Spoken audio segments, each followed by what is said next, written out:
Assalamualaikum warahmatullahi wabarakatuh. Sahabat, pernahkah kita membayangkan negeri adidaya seperti Amerika Serikat bisa lumpuh oleh air? Kota-kota besar berubah menjadi lautan dalam hitungan jam. Rumah, jalan, dan harapan ikut terseret derasnya banjir besar yang melanda. Amerika Serikat bukan sekadar peristiwa alam biasa. Ini adalah kejadian yang mengguncang dunia dan menyadarkan banyak pihak. Air datang tanpa ampun, menembus pemukiman modern dan infrastruktur canggih. Teknologi tinggi ternyata tak berdaya saat alam menunjukkan kuasanya. Di tengah hiruk-pikuk berita, global musibah ini sering hanya jadi angka statistik. Padahal di baliknya ada tangisan anak-anak dan jeritan keluarga yang kehilangan segalanya. Ribuan warga terpaksa mengungsi tanpa kepastian kapan bisa kembali. Malam yang dingin menjadi saksi ketakutan dan doa yang tak putus. Sebelum kita lanjut, sahabat mohon luangkan waktu sejenak. Tekan tombol like agar lebih banyak orang bisa belajar dari peristiwa ini. Tulis komentar sebagai bentuk kepedulian dan renungan bersama. Dan jangan lupa subscribe, menemani langkah kita memahami tanda-tanda zaman. Banjir besar di Amerika Serikat terjadi setelah hujan ekstrem mengguyur berbagai wilayah selama berhari-hari. Beberapa negara bagian seperti California, Texas, Florida, dan Midwest mengalami curah hujan di atas normal. Sungai-sungai besar meluap tanpa mampu ditahan bendungan. Air akhirnya masuk ke kawasan pemukiman dan pusat kota. Dalam waktu singkat, jalan raya berubah menjadi sungai deras. Ribuan kendaraan terjebak dan banyak warga terpaksa meninggalkan rumah mereka. Tim penyelamat bekerja tanpa henti, mengevakuasi korban dari atap rumah. Suasana darurat menyelimuti kota-kota yang sebelumnya sibuk dan modern. Banjir ini tidak hanya terjadi di satu wilayah saja. Beberapa negara bagian mengumumkan status darurat secara bersamaan. Bandara ditutup, sekolah diliburkan, dan aktivitas ekonomi terhenti. Amerika Serikat seperti berhenti sejenak menghadapi kekuatan alam. Dampak banjir ini sangat luas dan menyentuh berbagai aspek kehidupan. Ribuan rumah terendam dan banyak diantaranya rusak parah. Warga kehilangan harta benda yang dikumpulkan seumur hidup. Trauma mendalam menyisakan luka yang tidak mudah disembuhkan.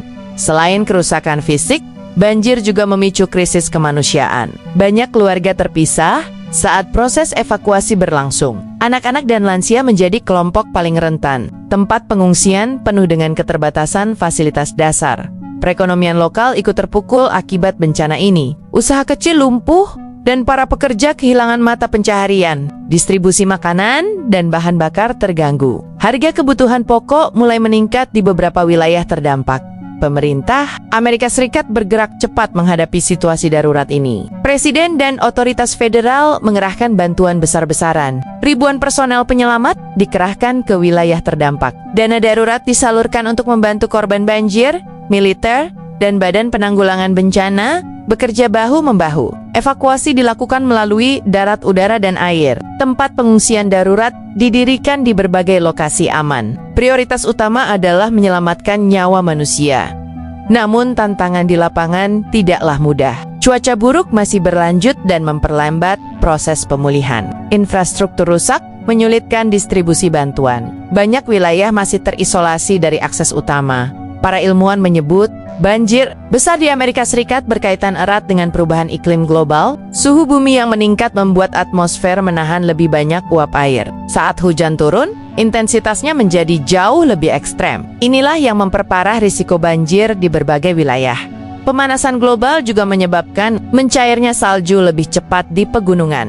Aliran air menuju sungai menjadi tidak terkendali. Bendungan dan sistem drainase tidak mampu menampung volume air berlebih. Akibatnya, air meluap dan menenggelamkan daratan.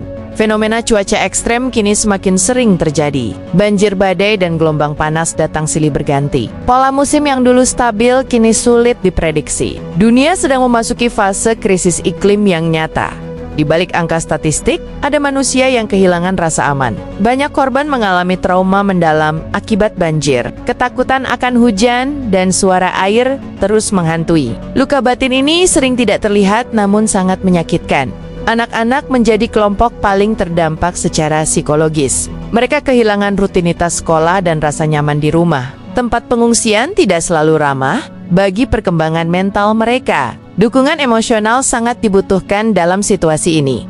Hubungan sosial juga mengalami perubahan besar. Tetangga saling membantu demi bertahan hidup. Solidaritas tumbuh di tengah keterbatasan. Rasa kemanusiaan muncul ketika segalanya terasa rapuh.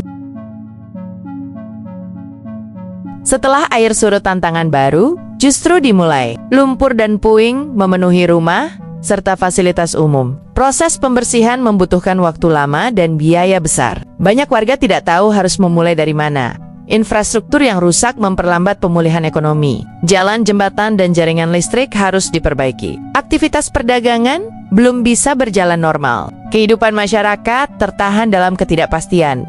Bantuan terus berdatangan namun tidak selalu mencukupi. Distribusi bantuan menghadapi kendala logistik. Wilayah terpencil sulit dijangkau dengan cepat. Kesabaran dan keteguhan hati sangat diuji.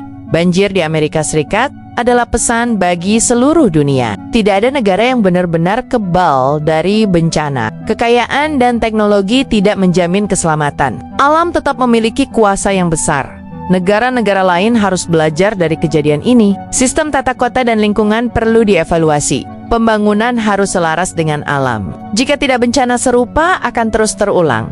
Kesadaran global menjadi kunci menghadapi krisis iklim. Kerjasama antar negara sangat diperlukan. Bumi adalah rumah bersama umat manusia. Kerusakan di satu tempat berdampak ke tempat lain.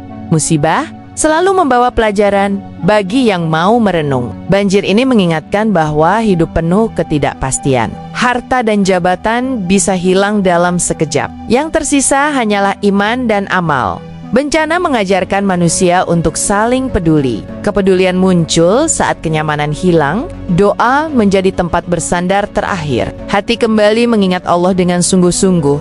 Dalam setiap air mata ada harapan yang tersimpan. Allah Maha mengetahui isi hati hambanya. Kesabaran tidak akan pernah sia-sia. Setiap ujian mengandung hikmah yang besar. Orang beriman melihat musibah sebagai jalan mendekat kepada Allah, bukan sebagai hukuman semata, tetapi sebagai bentuk kasih sayang yang tersembunyi agar manusia kembali pada jalan yang benar. Peristiwa ini seharusnya menyentuh hati kita semua, bukan untuk takut berlebihan, tetapi untuk lebih sadar. Alam tidak bisa terus dieksploitasi tanpa batas. Setiap perbuatan ada akibatnya. Kita bisa mulai dari hal kecil dalam menjaga bumi, mengurangi sampah, menjaga air, dan peduli lingkungan. Semua itu adalah bagian dari ibadah. Menjaga alam berarti menjaga kehidupan. Jangan menunggu bencana datang ke negeri sendiri. Belajarlah dari musibah yang terjadi di tempat lain. Kesadaran hari ini menentukan keselamatan esok hari. Dunia sedang memberi peringatan keras. Semoga kita termasuk orang yang mengambil pelajaran, bukan yang hanya menonton tanpa perubahan. Allah Maha Pengampun bagi yang mau kembali. Pintu taubat selalu terbuka sebelum terlambat. Sahabat, banjir besar di Amerika Serikat adalah cermin bagi seluruh umat manusia. Dunia sedang berubah dan alam sedang berbicara. Kita tidak boleh lagi menutup mata. Saatnya merenung dan berbenah. Semoga Allah melindungi kita dari bencana yang lebih besar, memberi kekuatan bagi para korban di seluruh dunia, dan menjadikan kita manusia yang lebih bijak dan bertanggung jawab. Amin ya robbal alamin. Jika sahabat merasakan manfaat dari video ini, silakan tekan tombol like, tulis renungan dan pendapat sahabat di kolom komentar. Bagikan video ini agar lebih banyak yang tersadarkan. Dan jangan lupa subscribe channel ini agar kita terus belajar bersama dalam cahaya hikmah. Waalaikumsalam warahmatullahi wabarakatuh.